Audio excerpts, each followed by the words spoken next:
What the Prime Minister is right about is that this isn't him necessarily being less ambitious. This is about doing it in a different way. When it comes to banning petrol and diesel cars, for example, ultimately competition drives new innovation and changes to the goods that people use. This week, Rishi Sunak made quite a sort of shock announcement, really, that he was planning to water down his plans to help the government meet its net zero targets. And if you just think about this week, on Sunday here on Times Radio, we were discussing the fact that on the front page of the Sunday Times there's a big announcement saying Rishi Sunak is sticking to his guns. He's very much in the driving seat, if you pardon the pun. He was sticking to his guns. He was going to be getting rid of new petrol and diesel cars 2030. He was very much sticking with his net zero plans. Then there was a leak and suddenly a big speech was announced, and suddenly he was roaring back from all of these big pledges. So obviously petrol and diesel cars, that's been pushed back to 5 years to 2035.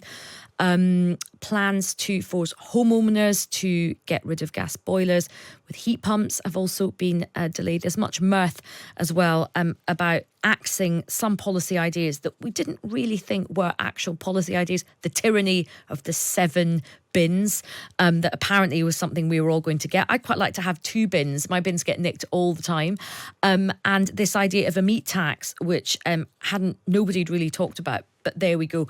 But it's interesting. It's of course divided the critics. It's quite a big culture war issue, these net zero targets. There's the sort of policy, but then there's the politics.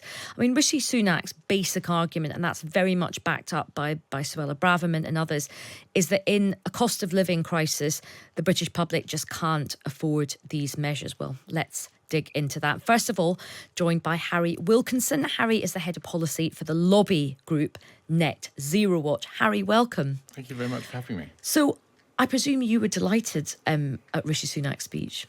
I was delighted. I didn't see it coming, but what it does is not so significant for the policy changes, which if you look at our future emissions profile, if you like, hasn't changed much. What's much more significant is the kind of rhetoric that the government now has to use. They have to explain why they're not going as fast as they might be. And therefore, they have to use many of the arguments that we've been using, which is actually these policies are going to really have big impacts for people. We need to scrutinise them properly. And where it's necessary we need to go a bit slower so that people can cope with those changes. And what about the pushback that people will say, which is, look, we are really in a climate emergency now. We look at these terrible forest fires that are very near us in Europe. We've seen our own extreme heat. I think some statistics have just been released about how many people have died in this country. And what do you say to those people? Because a lot of people are really nervous about this. They feel like Rishi Sunak is not showing leadership on this. And indeed, organisations like yours are kicking the can down the road. Well, one of the problems I think we've had in the climate debate for such a long time is that it's just been about, are you for or against? And so we have this binary discussion in which people who aren't seen as embracing the need to tackle climate change with as much gusto as others are seen as problematic. What the Prime Minister is right about is that this isn't him necessarily being less ambitious.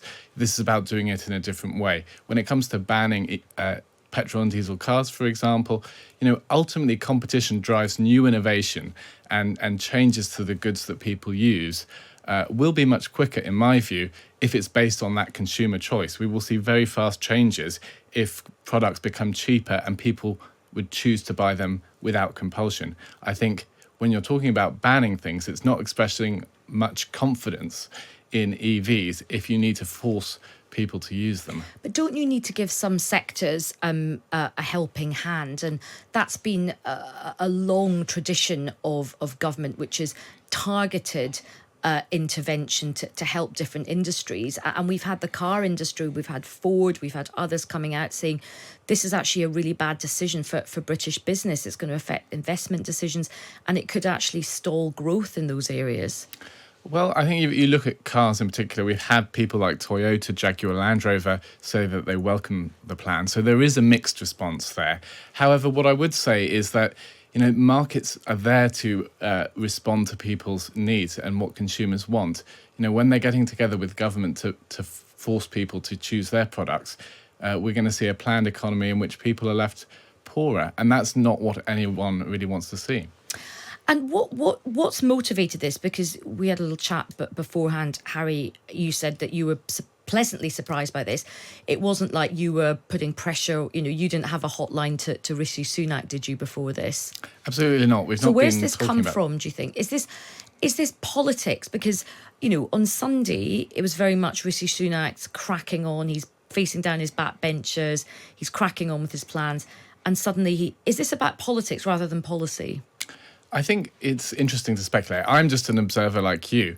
However, one thing that Rishi Sunak perhaps got away with is people not realising what an advocate of free market, classical liberal policies he was. He was against Liz Truss, who everyone saw as this sort of free marketeer, and therefore people didn't associate him with those views. So he managed to get the centre of the Conservative Party on board, or maybe the left of the Conservative Party, and people didn't necessarily realise that his traditional views were actually quite different. And so perhaps this is his more instinctual policies coming forward that he's kept close to his chest for some time. It's only speculation. What I'm pleased about is that he's doing the right thing. For so long, there's been political uniformity on net zero.